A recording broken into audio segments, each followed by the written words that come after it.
You know, even Bernie Sanders' most fervent backers are saying, what was he thinking? He's closing the gap in New York within 10 points in some polls, had been 20 points before, and off he goes to the Vatican to attend a big powwow on the plight of the common man, and one that the Pope won't even be at.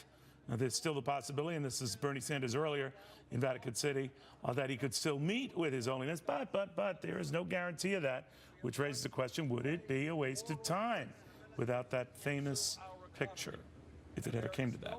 Adam Shapiro outside St. Patrick's Cathedral in New York City. That's all going down. Adam.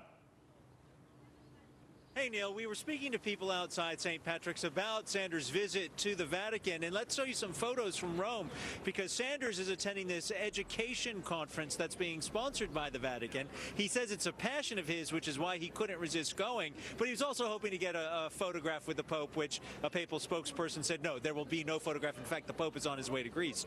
But he met with the attendees at the education conference, and then he met with his supporters outside the Vatican. I believe we have some video which shows Bernie Sanders meeting with Bernie Sanders supporters outside the Vatican in Rome.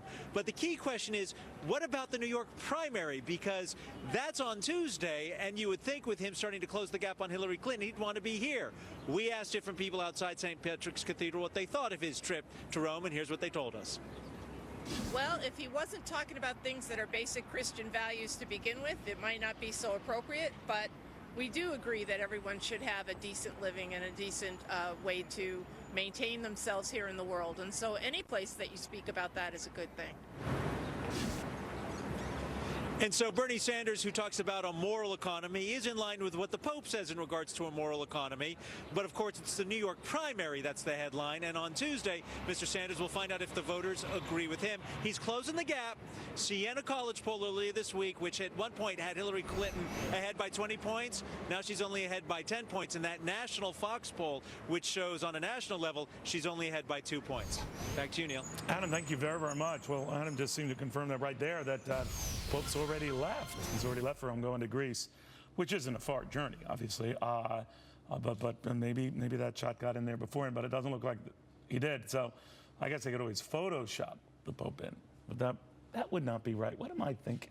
Father Robert Sirico joins us right now on what he makes of all of this. You know, Father, it's always good having you. There is this idea that, you're seen in the audience of the Pope. That helps. That looks good for any politician of any persuasion. Sure. Is it a waste of time if you don't get that? Well, I mean, that's something for him and the politicians to discuss. What's interesting to me is the irony of an atheist socialist addressing a Vatican conference. By the way, this conference wasn't so much an educational conference. It was a conference commemorating the 25th anniversary of the encyclical Centesimus Annus, which is arguably the most free market encyclical ever issued by a pope. It affirms the effectiveness of the free market. It denounces the deleterious effects of the welfare state. It even talks about the morality of profit.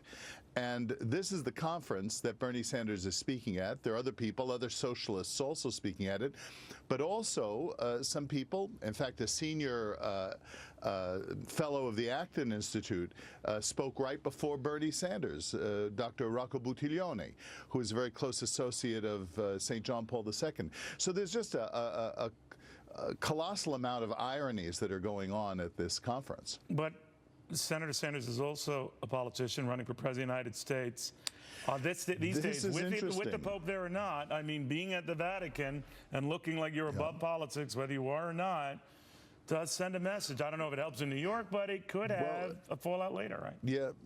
I don't know. I'm not a policy wonka or a politician. What I do know is that it is very unusual for a politician to be running for office, to be invited to the Vatican to speak at this. Now, the chancellor of this particular academy, Archbishop Sanchez, Sorondo Sanchez, who is an Argentinian, is a kind of loose cannon. He is, remember, the one that invited Jeffrey Sachs to collaborate? Yes. And now he's invited this, and